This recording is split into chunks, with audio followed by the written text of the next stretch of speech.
Contract वाली बहू। नरेश की माँ अपने बेटे से मिलने दिल्ली आ रही है। इस बात का पता चलते ही नरेश के दिल में हलचल मच जाती है।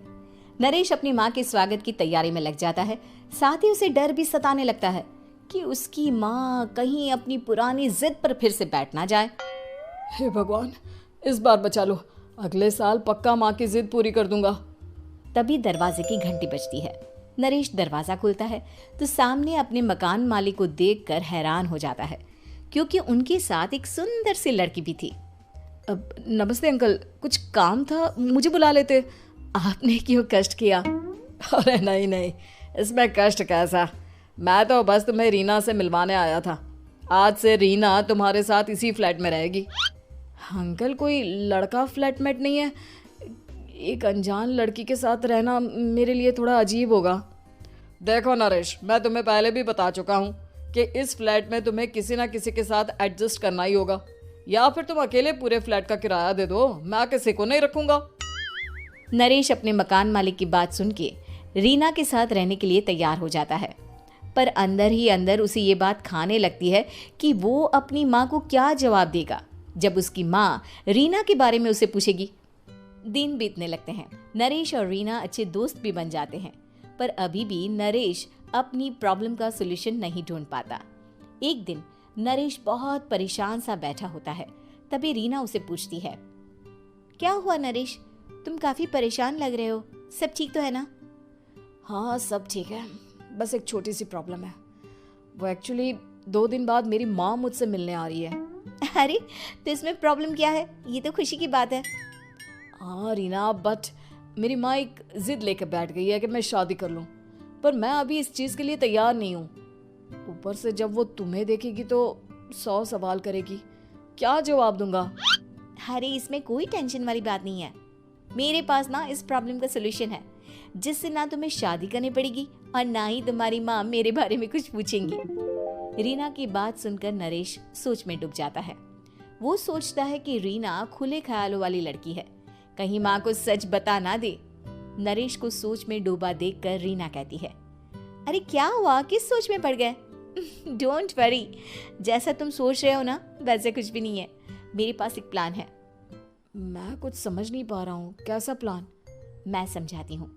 हम ना एक कॉन्ट्रैक्ट मैरिज कर लेते हैं। फिलहाल मेरे पास जॉब नहीं है, तो तुम इस रूम का किराया दे देना जब तक तुम्हारी माँ यहाँ रहेंगी, सिर्फ तब तक।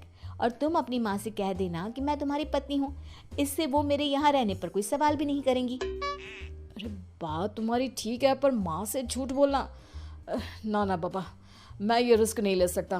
कोई और आइडिया दो ना तुम। देखो मंजूर हो तो बोलो, वरना सच बता दो, मुझे कोई प्रॉब्लम नहीं है। रीना की बात सुनकर नरेश सोच में डूब जाता है। बहुत सोचने के बाद जब उसे कोई रास्ता नहीं मिलता तो वो रीना के बताए हुए रास्ते पर चलने के लिए तैयार हो जाता है। वो रीना से बात करता है और अपनी माँ की पसंद और नापसंद के बारे में बताता है। रीना भी नरेश की सभी बातों को ध्यान से सुनती है, ताकि कहीं उससे कोई गलती ना हो जाए। आखिर वो दिन भी आ जाता है जब नरेश की माँ उससे मिलने दिल्ली आ जाती है। नरेश अपनी माँ को फ्लैट पर लेकर जाता है। जैसे ही नरेश की माँ फ्लैट के अंदर जाती है, रीना उसके पैर छू लेती है। ये देखकर नरेश की माँ थोड़ी घबरा जाती है और नरेश से पूछती है, अरे बेटा नरेश, ये कौन है? माँ, ये आपकी बहू रीना है। माफ़ी चाहता हूँ, सब कुछ इतनी जल्दी में हुआ कि आपको बता ही नहीं पाया, इसलिए सोचा कि क्यों ना आपको सरप्राइज दिया जाए। अरे बेटा, मैं तो बस तेरा घर बसा हुआ देखना चाहती थी। हाँ, बहुत अरमान थे अपनी इकलौते बेटी की शादी को लेकर, लेकिन कोई बात नहीं, शायद किस्मत को यही मंजूर होगा। ये कहते ही नरेश की माँ रीना को गले लगा लेती है। रीना बेटिया, मेरा बेटा ना थोड़ा नादान है, पर तुम काफ़ी समझदार लगती हो, और मैं जानती हूँ कि तुम इसका बहुत अच्छे से ध्यान रखोगी। माँ आप चिंता मत कीजिए, मैं सब संभाल लूंगी। नरेश की माँ अपने बहू और बेटे के साथ खुशी खुशी रहने लगती है। दिन बीतने लगते हैं। नरेश की माँ और रीना का रिश्ता बहुत मजबूत होता चला जाता है। वो दोनों सारा दिन एक साथ रहती और खूब बातें करती। इधर साथ रहते रहते नरेश और रीना भी एक दूसरे से प्यार करने लगते हैं। दोनों को इस बात का एहसास हो जाता है, फिर भी वो इस बात को छुपा कर ही रखते हैं, एक दिन नरेश की माँ और रीना शादी के बारे में बात करने लगते हैं। रीना बिटिया, ये तो नरेश ने मुझे बिना बताए शादी कर ली, वरना मैं तो अपनी इकलौती बेटी की शादी इतनी धूमधाम से करती कि सारी दुनिया देखती रह जाती। अच्छा माँ, आप ऐसा भी क्या करती नरेश और मेरी शादी में जो दुनिया देखती रह जाती? अरे बिटिया, एक माँ के अरमान तुम अभी नहीं समझोगी। मैं तो अपनी बहू को एक रानी की तरह लेकर आती और शादी भी बिल्कुल शाही अंदाज में करती, पर मेरे तो सारे अरमान ऐसे ही रह गए। खैर, मुझे तो अपने बेटे और बहू की खुशी चाहिए बस। ये कहते हुए नरेश की माँ की आंखों में आंसू आ जाते हैं। रीना भी ये सुनकर ख्यालों में खो जाती है, क्योंकि वो भी मन ही मन खुद को नरेश की पत्नी और उसकी माँ की बहू मानने लगी थी।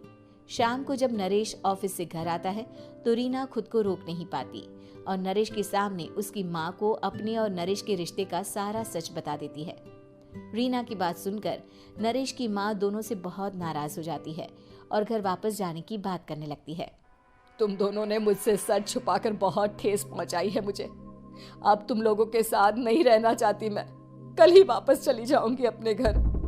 माँ, मुझे माफ कर दो, ये सब मैंने रीना के कहने पर ही किया है, वरना मैं भी आपको कभी ठेस पहुंचाने के बारे में सोच भी नहीं सकता। हाँ माँ, हमने ये सिर्फ आपका दिल रखने के लिए किया, प्लीज हम दोनों को माफ कर दीजिए। तुम दोनों ने मेरे अरमानों के साथ खिलवाड़ किया है, और वैसे भी मुझे अपने बेटे के लिए एक अच्छी लड़की ढूंढनी है, इसलिए मेरा यहाँ से जाना ही बेहतर होगा। माँ की ये बात सुनकर रीना खुद को रोक नहीं पाती। माँ, क्या मैं आपके घर की बहू बनने लायक नहीं हूँ? रीना की बात सुनकर नरेश हैरान रह जाता है। नरेश की माँ भी कुछ समझ नहीं पाती। मैं कुछ समझी नहीं, आखिर तुम कहना क्या चाहती हो? माँ, मैं वो नरेश से बहुत प्यार करती हूँ और साथ ही साथ मैं आपको भी अपनी माँ मान बैठी हूँ। आज जब आपकी बातें सुनी तो खुद को रोक नहीं पाई, इसलिए सारा सच आपको बता दिया। रीना की बात सुनकर नरेश की माँ की आंखों में आंसू आ जाते हैं और वो अपने बेटे नरेश और रीना को गले लगा लेती है। मेरे घर की बहू तो सिर्फ रीना बिटिया ही बनेगी। मैं आज ही तुम दोनों की शादी की तारीख निकलवा दूंगी, बस एक बार तुम्हारे घर वाले मान जाए। उसी दिन रीना के माता पिता भी उनके फ्लैट पर आ जाते हैं। दोनों परिवार आपस में बैठकर बातें करते हैं और शादी के लिए राजी हो जाते हैं। रीना भी कॉन्ट्रैक्ट फाड़ देती है और कहती है, सही मायने में मैं अब बहू बनूंगी, अब तक तो सिर्फ कॉन्ट्रैक्ट वाली बहू थी।